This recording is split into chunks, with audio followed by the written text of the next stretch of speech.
Hey, everybody. If you want the full uncensored episode, be sure to click the link below to join the Fight Club on Patreon. And don't forget to like, follow, and subscribe.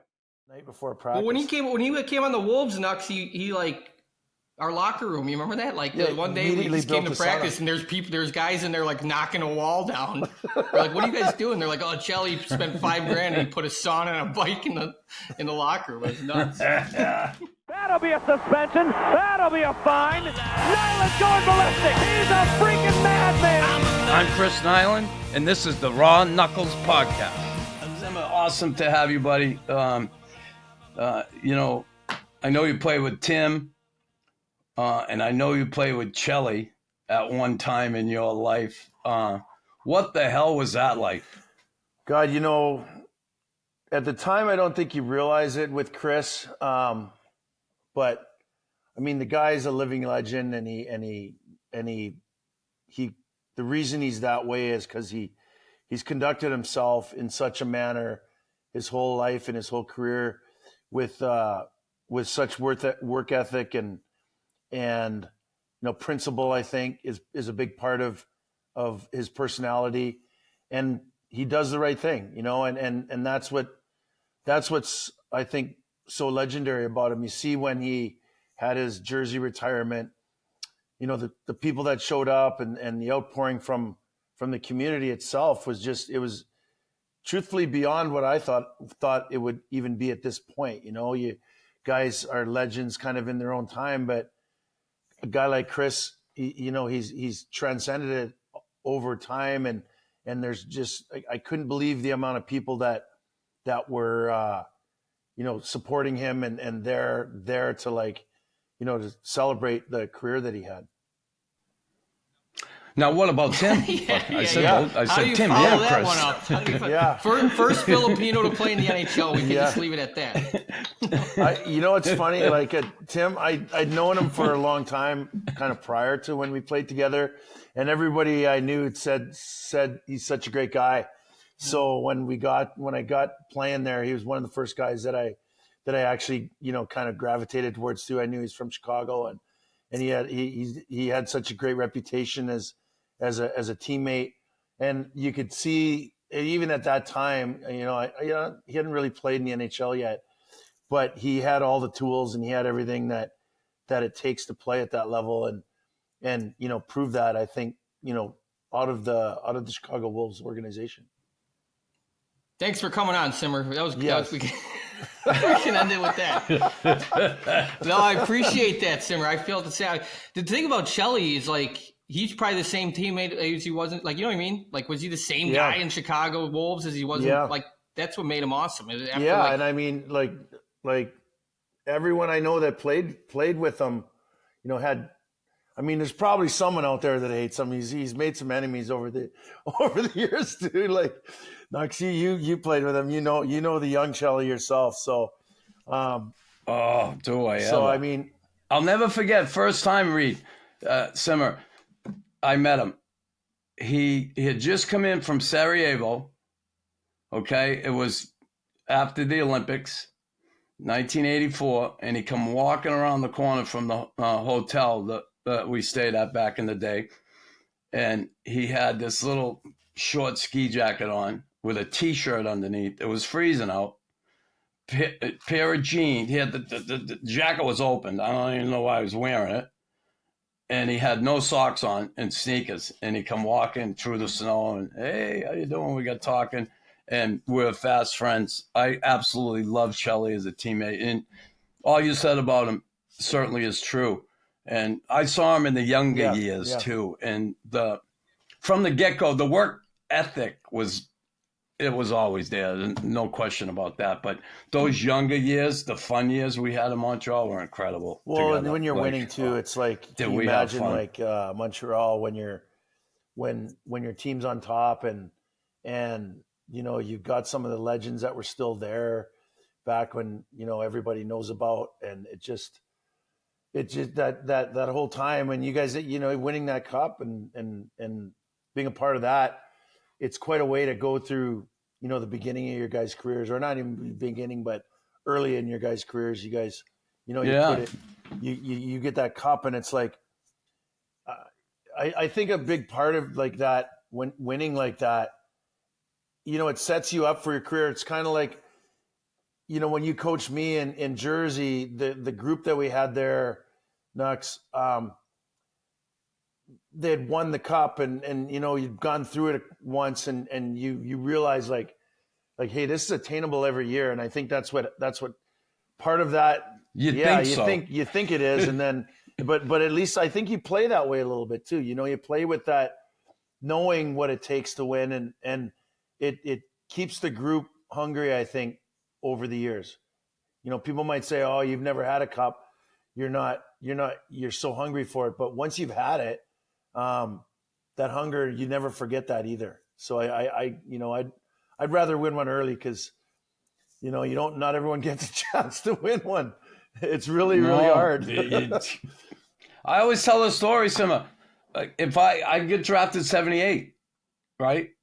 If I left school right away, I would have been there for 78, 79, the fourth in a row. Okay? So I stayed in school another year. Say I don't win that in 86. I wanted to play one more year, 92, 93, and they didn't sign me.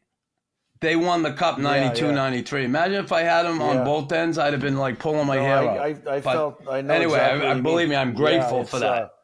It's an experience. Even if you win a Calder Cup, I was fortunate enough to, when I came in to New Jersey, I got traded to New Jersey, and I hadn't played much in the NHL yet in the 94-95 year, but there was a lockout, and we won the Calder Cup, and then I got a chance to get called up during the season when the lockout was over. So I played, and when we got called up at the end of the year, and we won the Stanley Cup in New Jersey, you know, I kind of felt part of it, because even though I wasn't playing in the playoffs, I'd played with that team during the season, and you knew most of the guys, and did you get a ring for that? Or they don't. You guys didn't get a ring? That. They were pretty. You know, back in the day, they were pretty stringent on who got their name on the cup and who got rings, and I mean, that's a team thing, but seems like you win a ring now, like they must make 400 or 500 of them for the organization. Back then, they were pretty stingy on who got one and who didn't. They give one to the mailman now. The mailman gets one. He's mopping with a fucking ring. No, don't get me wrong. If we could win one in Montreal here in the next, years while I'm working there, it would be nice if they gave them to everyone. Yeah, wouldn't it? Yeah. Wouldn't it? Simmer. So anyway, growing up in Flin Flon, who was your team? Well, to be honest, Montreal was like my dad. That was the only team that he really cared about, I think. And back then, it was like, you know, Saturday night hockey everywhere. I think he probably started listening to hockey on the radio and went from there. You know, so I didn't really. My family wasn't big hockey fans, to be honest with you. Like, as far as, you know, pushing it or being part of our family kind of thing, at least compared to probably a lot of other people. Did you grow up on the farm? No, Simmer? It's a mining town. Did you grow up in a town, Flin Flon? Mining town, right on the edge of kind of where the farms meet and the mines meet. So, you know, you can imagine the temperament of the people that live up there. It's a hard life, but once you've lived there, you understand why people, you know, there have got such hard work ethics too. I think anywhere in the West. Any other NHL guys out of there? Like, Yeah, Bobby Clark was a big. I was just going to get to that. Like, Bobby Clark was was kind of the guy that put Flin Flon on the map, I think, as far as hockey. Even though there's tons of other guys that, you know, came through Flin Flon and played and grew up there that ended up playing in the NHL. You go there for a town of 10,000 people, and you go into the rink and you look at all the pictures on the wall, and you're like, that guy grew up here, that guy grew up here. And it's like, you know, it was a feeder league, like at that point, my hometown in the Western Canadian Hockey League, to get, you know, right into the NHL. So there wasn't a lot of teams back then, you know, in the 70s, and it was hard to make the league. It's nowadays, I feel like if you if you figure out what your role is and you're good at that level in junior, you know, you can have a professional hockey career that involves playing hockey in the NHL if you quickly figure out exactly how you can help a team at the NHL, you know, win hockey games. Calling all hockey lovers. Upgrade your podcast experience by becoming an enforcer. Gain access to the greatest hockey doc ever, The Last Gladiators. And don't settle for ordinary. Join the Fight Club over on Patreon today. Great coach I had in Montreal, Claude Rurel, Piton. He was a great development coach. He was way ahead of his time. When you talk today, they got developmental coaches, everything, right? Piton was that guy. He helped. I remember guys would come up. Rod Langway, he worked with me. He worked with like crazy. And Piton, he lost his eye. He played in Flin Flon with Forbes Kennedy. The two of them went out there. And Forbes was from, PEI. And the two of them went out there. Piton said Forbes used to stick up for him all the time because he's a little French guy. And they used to slash him and hack him. But he ended up losing his eye out there in Flin Flon. And he told me the story once on the ice. But that's how I became aware of Flin Flon. But so, Simmer, you played out west in the Western League. You had a little stint with the New West Bees, and then you went to Prince Albert. That Western League, obviously, notoriously fucking the toughest league in Canada. Like going in to that, like playing minor hockey and then making that jump to junior, where does the fighting come in for you? Because like we all want to be hockey players, but where does the fighting come in for you? You know, for me, it was more of a product of living in that town, to be honest with you. I remember growing up there and at 15, you know, you can go to the bar at 18 there. So you're 15 years old and you're kind of checking it out as much as if you can get in there and fighting 35-year-old guys. Like guys you went in there and you're just kind of back to the wall so you don't get like beat up. So, you know, it was just part of the culture there, and then translated into the hockey. And I think I had a little bit of a growth spurt from the time I was, 14, 15. And all of a sudden I was 6 feet tall, 200 pounds and realized like, it's going to happen. So I better get good at it. And I guess I was lucky that I was a little bit of a natural at the actual fighting part of it. And once I realized how much room you got, like, I just remember I was 15 years old playing in Flin Flon and you get in a fight there and you're done again, you're kicked out of the game. So we'd play these 3-game sets against teams because we were so far north. And I got in a fight with one of the other team's supposed 20-year-old tough guys, and I did really good. And the next game, I got kicked out and everyone went crazy and everyone's thinking, you're in your hometown and you're thinking, I don't know what I just did there, but it seems like it was pretty good. And the next night we played the same team, and I just remember I'm skating down the ice and I have the puck and like guys it was like you had this little bubble around you that was about 3 or 4 feet that no one would go inside. And I was like, I just thought to myself at that point, this really, goes a long way as far as, because the night before I had, guys with beards and mustaches telling me they're going to ram their stick down my throat. And all of a sudden those guys weren't quite so mean to me anymore. And so that's, there was obviously a proving ground when it came to, doing that. And, I took my lumps along the way, but by the time I had gotten to the end of junior in Prince Albert, it was just part of my game. And I was lucky enough to have a centerman, Mike Modano, to play with that, obviously went on to be, a Hall of Fame guy. And I didn't realize how good he was at junior level, because when I got to pro, there was nobody around me in the American Hockey League that was anywhere close to as good as he was. So, I knew I could fight. I knew that I could take care of that part of it. You went from, guys like Dave Manson and Ken Baumgartner that were in Prince Albert, and Darren Kimball stayed with me, and Dean Bram and Kimby. Richard Pilon and Gord Krupke, and I mean, the list would just went on and on with guys that ended up being NHL tough guys. And then you had to play Tony Twist and Kevin Kaminsky and Kelly Chase for an hour and a half down the road. You had to play them every night. So it was, it was a proving ground. But by the time you got to the pro level, you'd already seen all those guys and you'd already, knew that you could do it. So you just kept pushing through it. And that allowed me that opened up doors at the pro level for me to get opportunities to play on, the higher line and more ice time, and you get a power play here and there, and now you're killing penalties, and all of a sudden, you feel like you fit in. So you liked fighting? Did you ever have like fear, like going into fights, or would you build yourself up the night before? Or anything like that? I think everyone has fear. Anyone that says they're not like fearful of it, like, or not at least respecting the fact that the guy you're fighting could knock you out at any given point.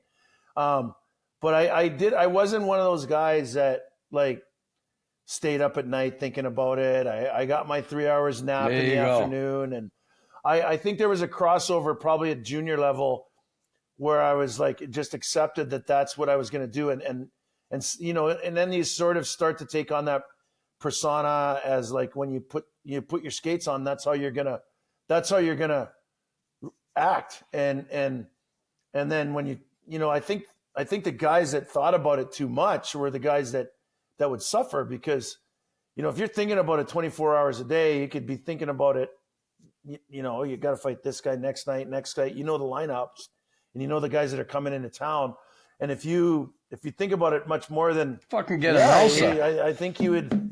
And so the guys that, like, I wasn't one of those guys, and you always knew, I think, Knuckles, you knew this too.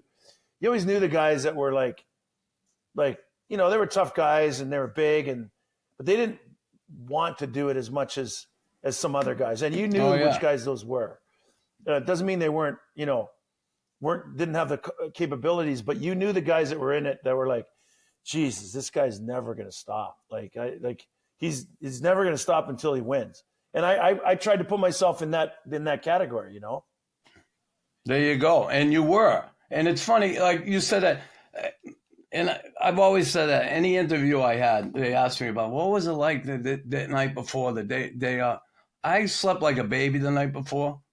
I could sleep the afternoon of the game. Now, I'm not sitting here telling you, and you aren't either. I know that. I used to sleep well. Yeah, that's right. I, like Joe Tough Guy, Joe Hero, I had fear. I was able to walk through it, right? You're able to walk through it and confront it and face it. But boy, like, I enjoyed my job, and I had no problem sleeping at all. And you're right about that, guys. But not everybody is capable of doing that, like being able to, put that aside and take that afternoon nap or not worry about it. Like, when I started to worry about it and think about it really a lot was when I get in the locker room. That's exactly. I'm like, okay. I was like, you get there, you're going through your routine, and the guys you're going to play, and sometimes you're like, I'm going after that guy, right? Like, as soon as I possibly can, I want to make a statement right now. And if you were to think about it any earlier than that, like I tried to explain it to people, like it was like a light switch, like you're in your locker, you're kind of like getting ready for warm up, and warm up's coming, so you kind of undim the lights a bit, and you get them a little brighter. You go up for warm up, you're getting ready, you're thinking about the game you're going to play, and you're doing all the things going through it. You go back, you take a little 15-minute breather, and then when the game starts, like, you turn that light as fully on as much as possible. For those 20 minutes that you're out there on the bench, you're ready to do whatever you have to do to help the team win. And sometimes you could probably go a little too far. I've had my episodes of like where I went a little cuckoo out on the ice too, but like, you rein it in, and you got to be able to touch the wires. So, I mean, I truthfully, I enjoy. I'm a pretty sore loser, so I didn't want. I knew I didn't want to lose, and whatever. If the team was losing on the scoreboard, or someone on our team was suffering because of something the other team was doing, I took it personally, and I really wanted to make the score even and then take a little bit more, just to know for them to know, like, hey, you come play us and I'm on the team, or this, like, you're going to have to pay a little toll here for, to play against us. And that's just how I played. I mean, I wish I would have been a 30, 40 goal scorer. I think my bank account would look a little bit different right now, but yeah. Right? Shitty line mates. You had shitty line mates. Me and you. Both. Yeah, I had shitty line mates. Fucking both of them in the Hall of Fame. Hello. Yeah, I'm not gonna lie. Like, I had a lot of guys pull me on, and help me become what whether it's teammates or coaches. I was really fortunate to have some really great coaches, starting in junior hockey all the way up, and I learned a ton from every one of them. And it kept me maturing late into my 30s as far as a hockey player, because there's so many good coaches and good people out there in the game of hockey that if you don't suck as much as you can from them, you're really doing yourself a disservice, I think. Yeah, no question. And listen, I look at you, Prince Albert, that third year there, God, you're almost a point a game player. You had the Pims. You get drafted by Philly. You're in Hershey 3 years in a row. You played one game with Philly. What happened in Philly? They had so many fucking tough guys that was so good. What was the deal there? Why did you never get a sniff? They were pretty loaded up there. Like, I mean, if you think back, like, you played against them, it was like Craig Berube and Karkner and Dave Brown and Jeff Chikrin. They had Tony Horchak. There was just Chris Simon was drafted there. There was just endless names, and you'd go into camp, and I went into camp. I ended up fighting more fights in camp than most guys would their whole season. And right. I looking back now, what I realized, I wasn't good enough, like, I really wasn't good enough to play at that level. And I hadn't really figured out what I needed to do on and off the ice to kind of make that transition. So when I came in 89, 90, I think it was, the salaries hadn't quite gone up yet. Like, I think I signed my first contract. I was making $115,000 in the NHL. And there was guys like Rick Tocchet who was still making 80 from the prior and had been to the playoffs, and so that acceleration of salaries from the late 80s, early 90s to even 95 was so quick that, like, a lot of guys it was either figure it out if you want to be part of this group of guys that are making really good money, or you're not going to. And I realized that I had to do the extra stuff. I went to North Dakota in the summer when they were developing those treadmills that you skate on nowadays. And I did like 8 weeks of summer there because I knew my skating wasn't quite there. And the training that you have to do off the ice. And there was a lot of guys that weren't doing that yet, at that level. Yeah. And I was lucky. Mike Eves was my coach in Hershey, kind of pushed me through that. And so when I did get an opportunity, I was ready, kind of thing. And you were more prepared. And I was willing to, like, I knew what the hardest workout you could possibly, well, at least I thought.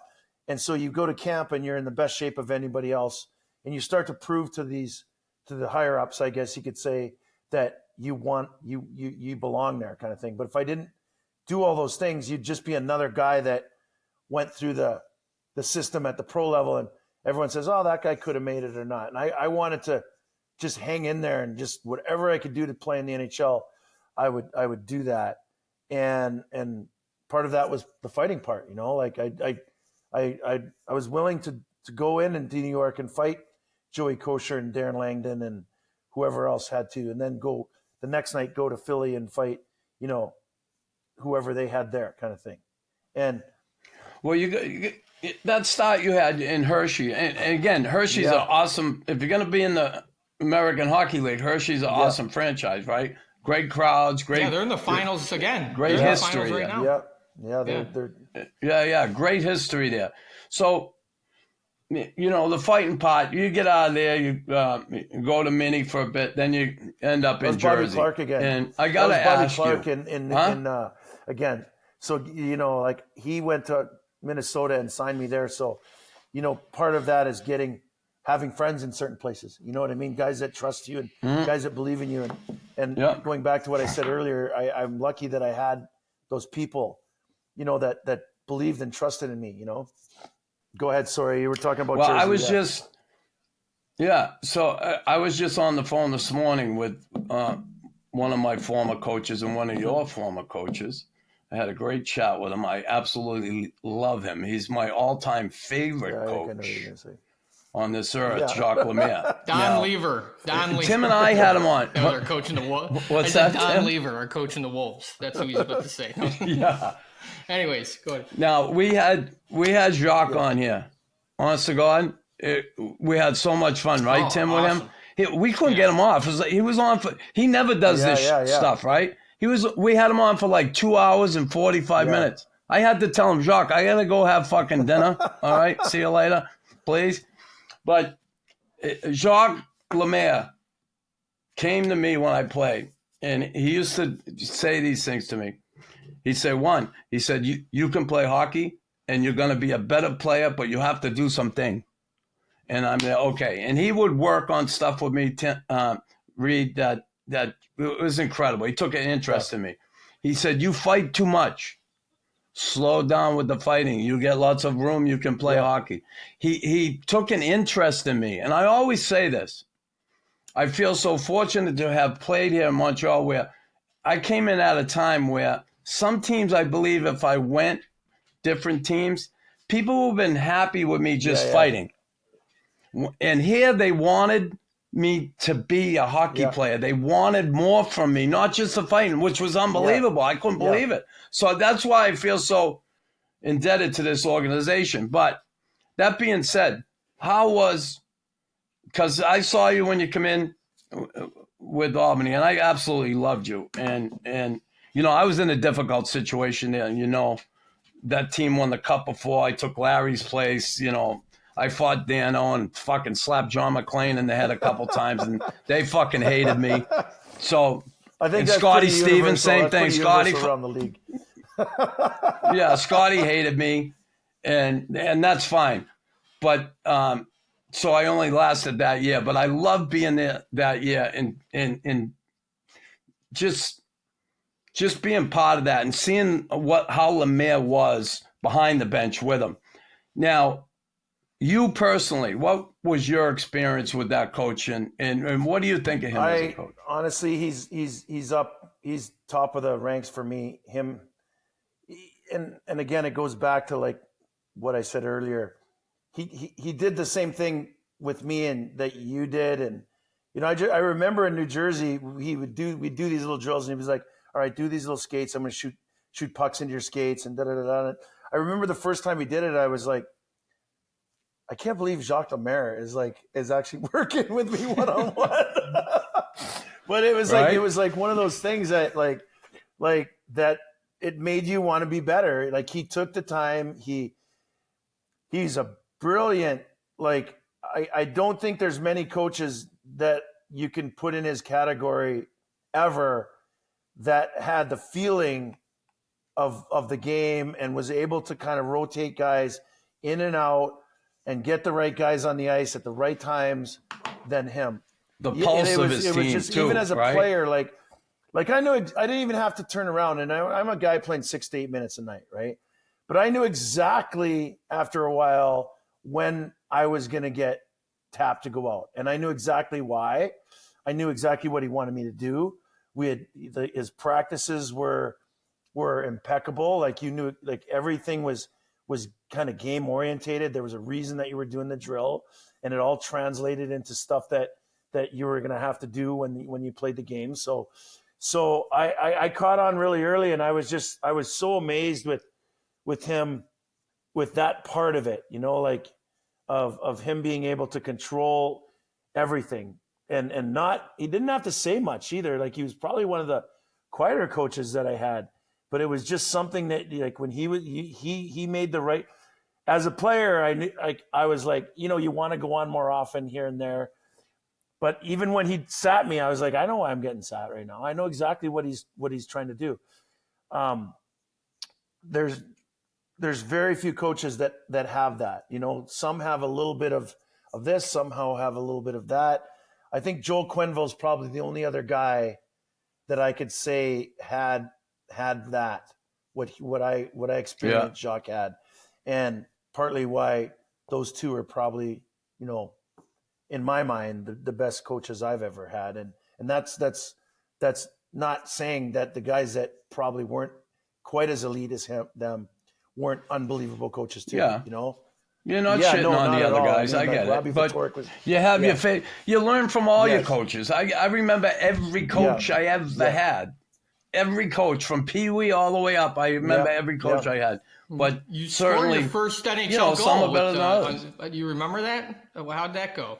I think I was playing with the Devils then, right? Yeah. No, it that's was against Washington, and I'm probably the only guy on the ice that didn't see it go in because I think I closed my eyes. I did that a lot, but no, like honestly, when you know the feeling, you guys, like when you actually score your first goal, you're just like, oh my God, like that went in, The best. like, and you like, you just get hungry to do it again. And I was lucky that I was, now that I scout and I watch on the management side how scrutinized and how much you go through players and how, what the road to the NHL and making it and playing a game even, and then, scoring a goal and being part of knowing how hard that is. Sometimes I look back and I think, how the hell did I ever do it? Like how did it ever happen for me? And I was lucky enough to play a good amount of years. All of them weren't in the NHL, but I had probably 10, 11 good full years, and then 5, 6 in the minors. I played in Russia. I came back and played with you that year, Tim. And the one thing that you remember the guys, you remember the players, you remember the wins, and you remember some of the heartaches. You try to put them out of your mind, but it's a great road if you can play professional hockey for a living, and especially at the NHL level. I would tell everybody that feels really. You would close. recommend it. You would recommend it. Yeah, I would Do it. And I would Do it. if you're in the minors, sometimes I go to games and I'm like, I want to go down to the locker room and just give my 2-minute speech to some of these guys. I'm like, do you guys realize if you continue doing what you're doing, you will never play in the NHL? Yeah. And it's just and it's so evident the guys that want it and the guys that are just kind of don't get it yet, I guess. And those guys make it, they do, and they find ways. The guys that persevere and put everything they have into it, they find ways to make the NHL. Are you ready to take your love for hockey to the next level? Join the Fight Club Raw Knuckles exclusive Patreon to unlock amazing perks like ad-free episodes, bonus interviews, and even a chance to win a game day experience with me in the Habs Cave. Don't miss out on this ultimate hockey experience. So, Simmer, you end up playing with Chelly and Stapes. Stapes told me you come in off the ski hill and you were fighting right away. And I'm saying, listen, that's the easy part for Simmer, I'm sure. The hard part was having to get through a whole shift, right? You said, So that last year, Chicago, was it those two guys that can convince you to retire again? Well, Stapes and Chelly? I definitely should have. Wendell Young gave me a great opportunity to come in. And like Tim said, I was literally skiing in Calgary in early January, and I got the call from him. I'm like, I'm 40, right? And he's like, oh, yeah. I'm like, I haven't played in 2.5 years, right? He's like, yeah. And so when I got back, I knew Chelly had been playing there, and I knew a couple other guys in the team, and I'm like, what's the worst thing that can happen? So I went out for practice, and I nearly had a heart attack the first three days. Kenny McCudden was there. Remember him, Tim? And I mean, this guy could grind like Rod Brindamore into the ice. Like, it's like he just and so a couple weeks later, I started actually feeling like okay. Like I'm like, this ain't bad. I think I lost 15, 20 pounds in the first 2 weeks. And then I'm like, you know what? I think I could play. So there was zero pressure on me to do anything other than just go out there and play hard and play tough if I had to.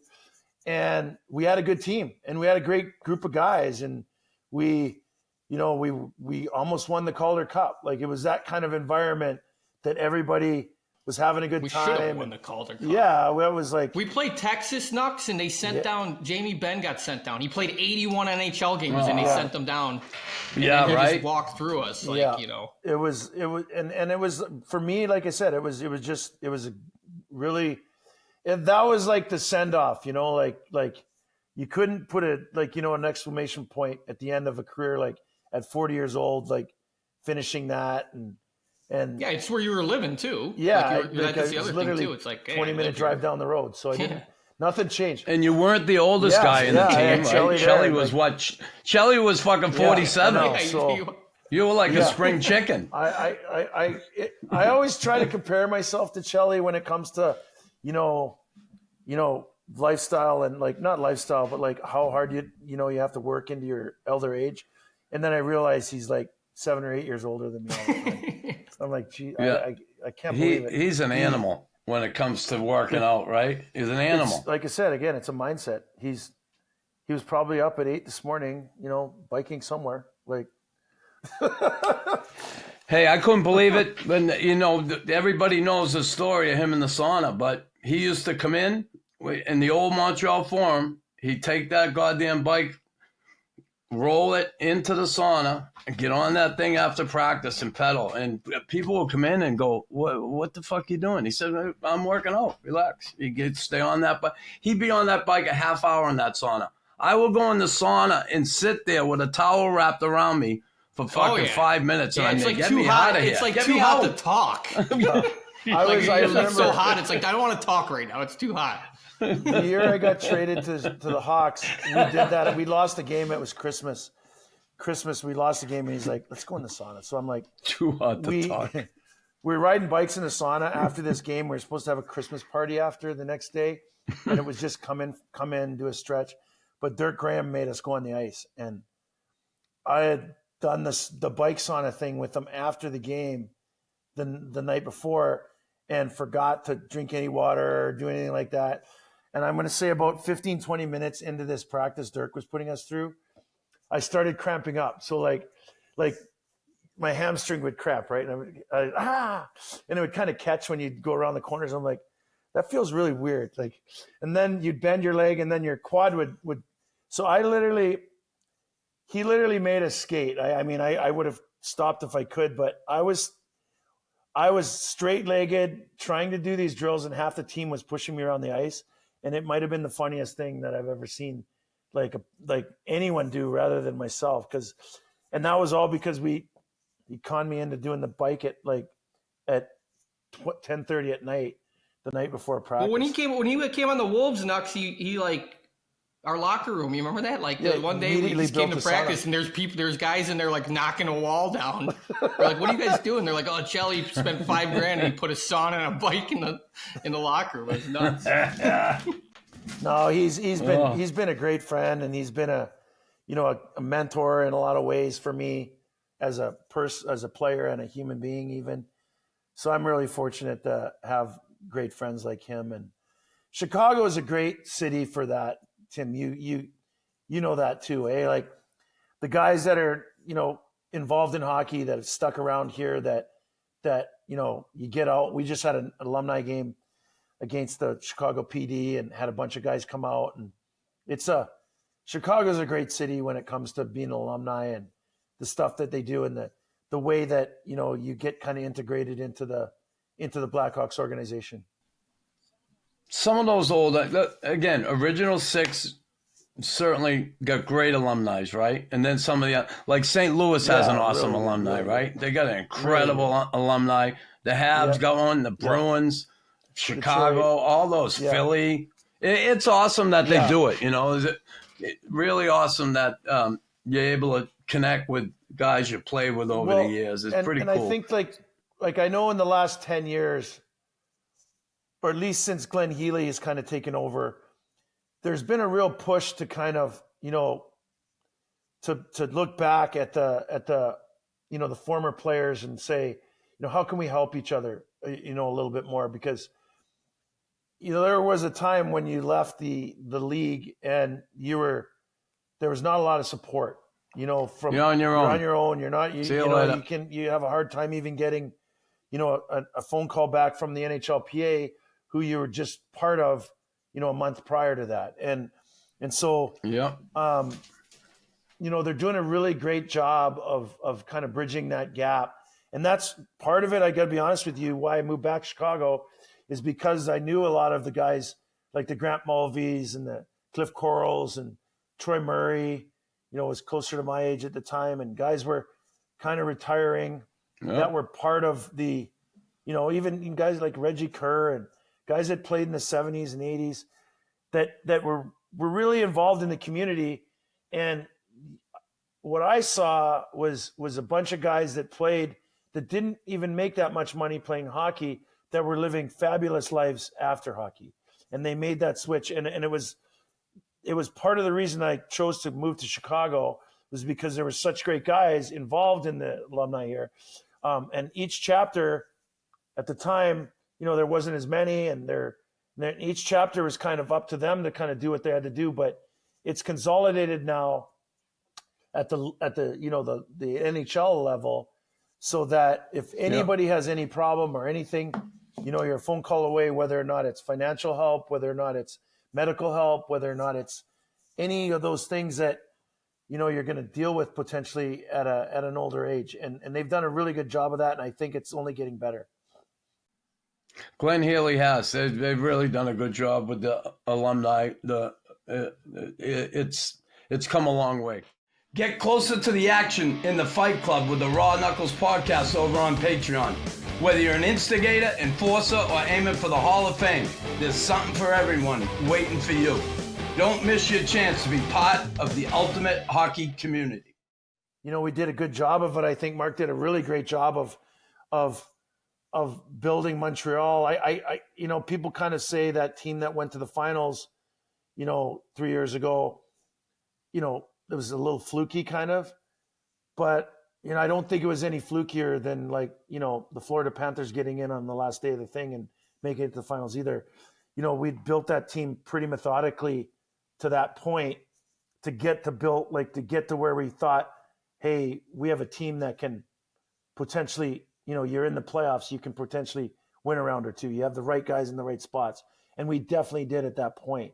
And unfortunately lost some real key players right after that. And the rebuild kind of had to come. Well, that's the hard part, right? Is the salary cap and building that team that can consistently get their foot in the door. Now, that being said, I look at this team and great young core, but there's a point, and they need men. They need some men on this team, I believe. Yep. And looking at it, honestly, I talked with Jeff Gordon about it. No, Jeff is great. And he's been really patient coming in, and I don't think probably people outside of the game and probably a lot of people inside the game don't realize that the team they're watching in New York right now, the Rangers, is what Jeff Gordon put on the ice. So he's been through this process before and understands the patience it takes. And even as I'm sure scouts, coaches, everybody wants to win every game, and everybody's, trying to do their best in whatever they're doing. And on the upswing side of it, it does take a lot of patience. And, as a pro scout, when you're drafting and waiting for some of these young picks to become what they're going to become, hopefully, there's not a lot of movement. So you're going to a lot of games and you're putting a lot of hours into knowing the players, but there's not as much movement maybe in that situation as maybe there is on a team like Vegas, where they don't have time to let some of these draft picks mature. They need to win in a window of the 5-6 years that they've been kind of playing. So there's a little bit more work on the pro side. So it kind of ebbs and flows, I think, when it comes to, everybody's particular job. I mean, there's teams in the league that have 2 draft picks this year and 3 next year. Their amateur side is, in a different kind of curve and what they're doing kind of thing on their side. So, hopefully, I'm imagine every team's goal is to be the best they can possibly be and get in that group of teams that somehow, which ones they are. It's the ones at the start of the year where you're like, well, this team could win, and everybody thinks they're good until November hits, and then you kind of see what you got, kind of thing, and starts to shake out then. And I think I see our team as being one of those teams that's on the swing up, and like you said, there's some good young talent there. There's some really higher end talent that has just been drafted in the past year or two that you kind of have to wait to see how they're going to turn out. And when that swing comes, I think that you'll see, like you said, some of these younger boys need to become men and take that responsibility on as like, hey, we are the Connor McDavids and the Leon Draisaitl's of this team. We have to act and play appropriately every night and every shift. And I think we're starting to see that from some of the guys. How's the travel for you? A lot of traveling? Yeah, there is, but it's I said this to someone this year, like 150 games, there's probably like 5 a year where I'm either getting on a plane or getting in my car to drive somewhere where I'm like, I just don't want to do this right now. Like, you know what I mean? I don't want to drive to Grand Rapids. There's a snowstorm on the I want to be home. And I'm going to go like through these, there's going to be cars in the ditch and you're driving. You're like, why am I doing this right now? Like, but I truly do love what I do. I love being a part of the process. I love truthfully, I love helping young players kind of realize their dream a little bit. If there's ever a time I get a chance to talk to a player on the team and give them like a little bit of a confidence booster, because I know how like fragile it can be some nights, where you're like, am I really going to send me down tomorrow? Or like, am I going to have a job next year? Like, and you want to talk to the guys that are, and you want to give them that, hey, like, I've done this. I understand what you're going through. You try this, try that, like, and help them, fulfill their dreams. For sure. Yeah. What do you say, No, Stapes? What do you Simmer's got given to me the say? breakdown before. Like, I just think about 150 games. That's a lot. It is, and That like is. A lot of games. it's probably a little bit more, but like you get on the road and like you're in Colorado, you go to the Avs game, you go up to the Eagles, watch them twice, and maybe go to Vail and go ski for a day. And that's your day. Ooh, you gotta slip the and ski then in you it. slide back to Colorado and watch another Avs game. But That's you your make your 5 own days. schedule, right? Like you kind of pick Yeah. those. Yeah. Yeah. And you know what?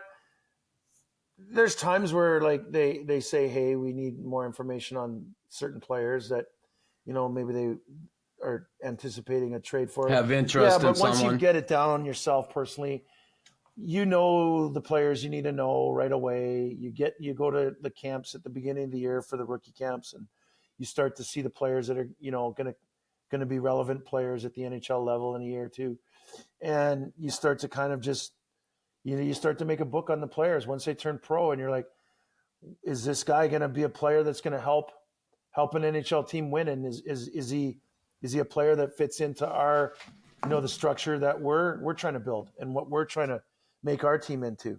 And, you don't know that. It's like, again, we go back to what we first said. Tim, you played in the minors for a while, like, and there's a lot of times it just seems like, is this ever going to happen? Like, am I ever going to make it? Yeah. Does anyone even see, what I'm going through? But the guys that put the work in, the guys that that understand their role, the guys that accept what their role is, and they're guys that just go to work with their work boots on every day are the ones that end up making it.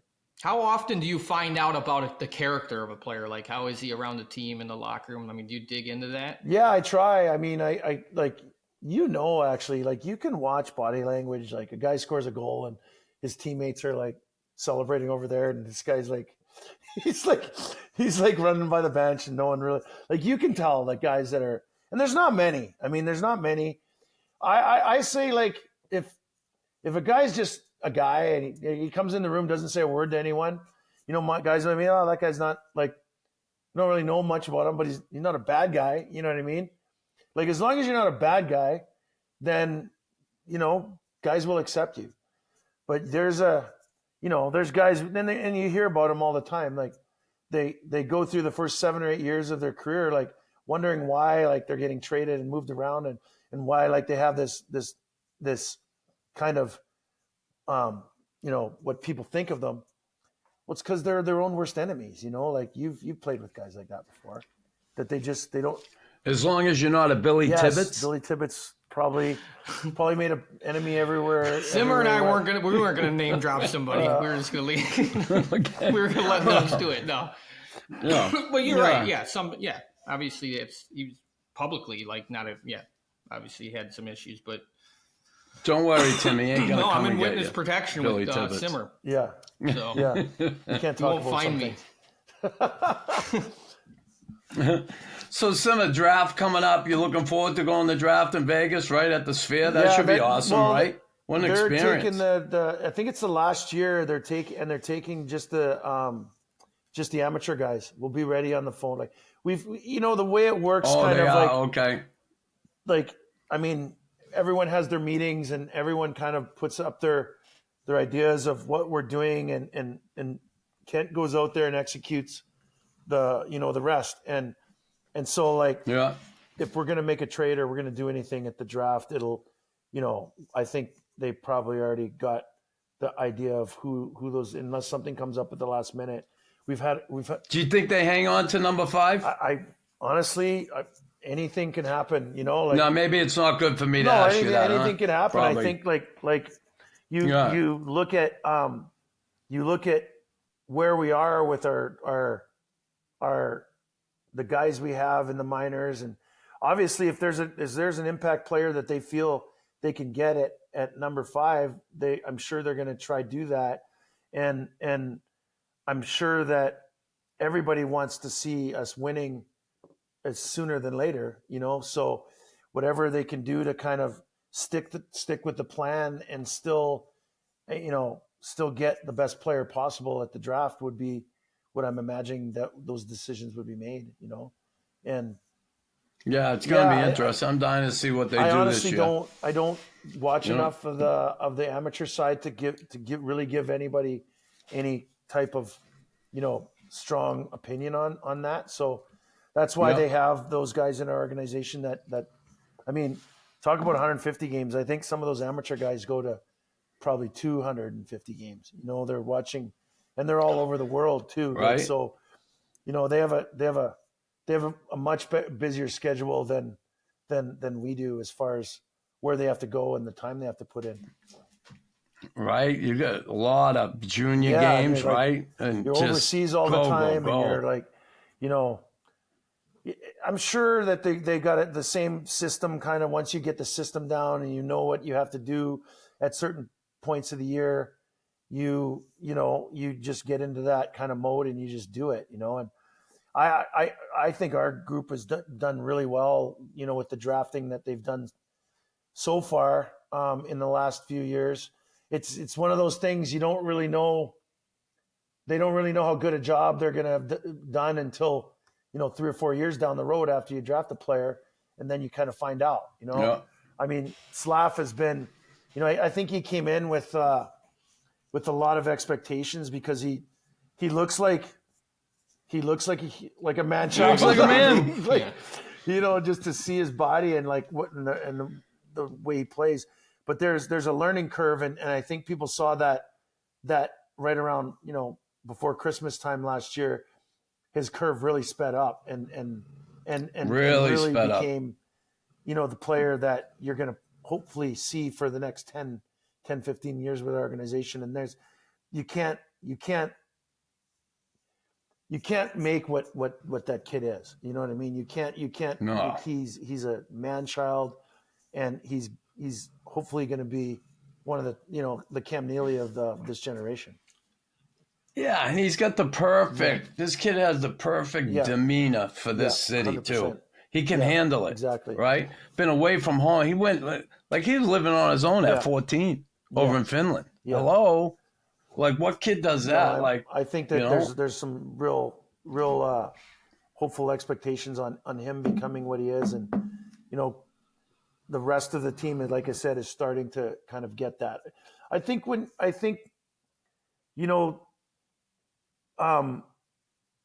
teams end up doing in these situations when you're trying to figure this all out, you hopefully can find a guy like an O'Reilly that they got in Nashville, or a guy like that can come in and become like what Shea Weber was to us when we were making those runs. And it's really important to get those guys, as many of those guys as possible, I think, being part of your group to kind of take that next step. And they're out there. They're not easy to find, and they're not easy to get on your team by any means, but hopefully we have some of those guys mature within, and then you get another one that that's excited about coming there and being part of hopefully winning a Stanley Cup. Yeah.